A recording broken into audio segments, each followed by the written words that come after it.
সালা দেরি হল খাওয়া যাবে বরফুন হচ্ছি কিবা না আবু রসুন মাত্র সালা বরফুন হাতি মুতা দিয়েছে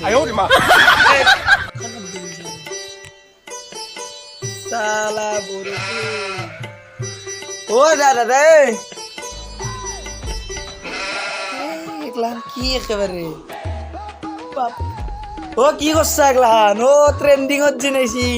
উঠে বাবা উঠে এগুলান করতে থাকে এই রাতি উঠে বাবা উঠে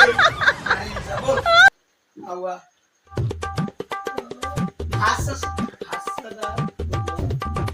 বৰষুণ নাই বৰষুণ মই আইসিও তো মাতাইছি না মই বল এবার কি তার বাড়ি চুর করবে মুরে চুৰ কৰবা যাওঁ যো তাকে তো হাসুর করবি না কি করবি কারণ খাওয়া লাগা বস্তু ঘরে রাখো নাই দিও এই বৰষুণৰ বতৰ খাই এটাই চুৰ কৰি ও খাওয়া ভালো কিন্তু দোষ না না জাঙা জাঙা জাঙা জাঙা জাঙা জাঙা জাঙা বল বল বল